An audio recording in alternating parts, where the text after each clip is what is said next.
I know the author, Dr. Neil Bhutan.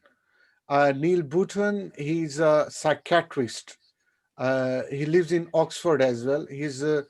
Um, he's in my network, and I am in his network as well.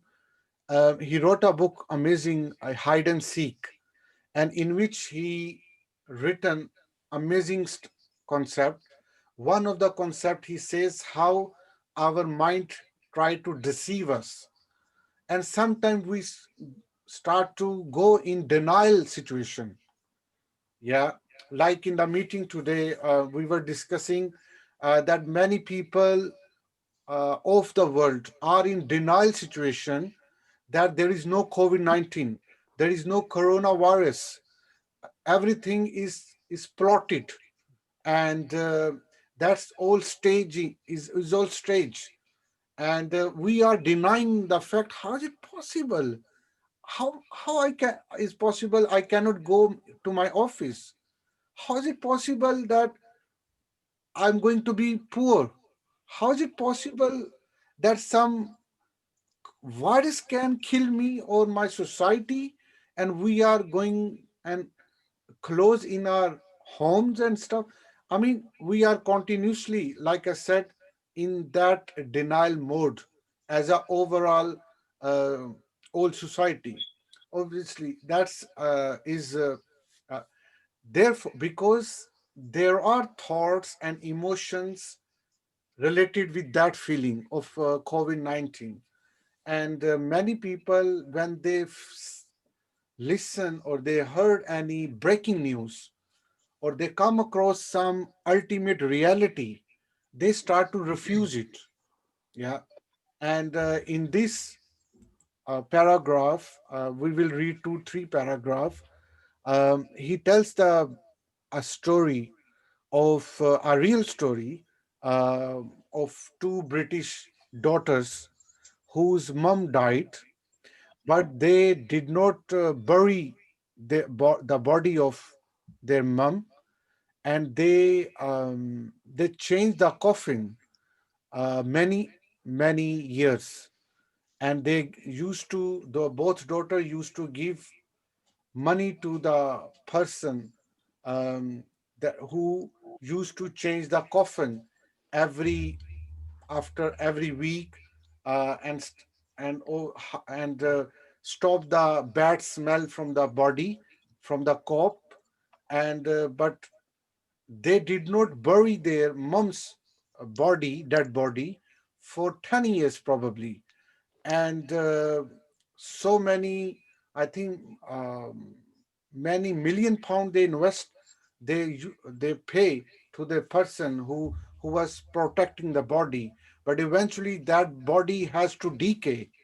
And that was a horrible type of, because both daughter actually denied that their mom cannot die, and that's why they did not bury, and they were trying to hide the reality from their conscious mind, and they were trying to do something which were making them a feeling, no, their mom is live, their mom can is here, look, I can.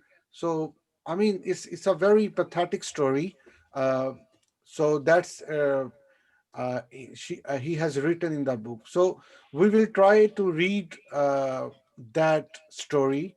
Obviously, there are many pages, but we will specifically read that story, and then we will go to the next paragraph of the next book.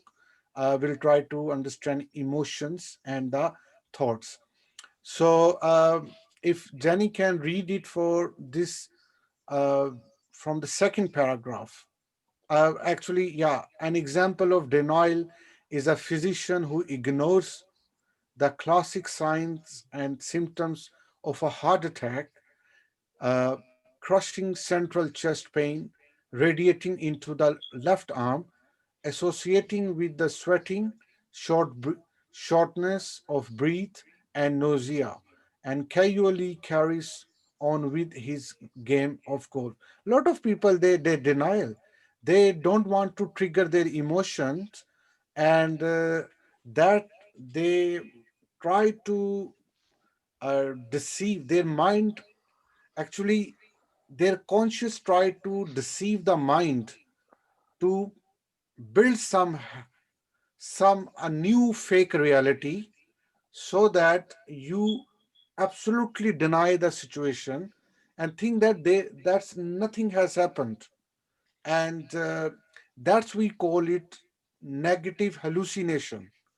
uh, and obviously that's a absolutely is a psychological state.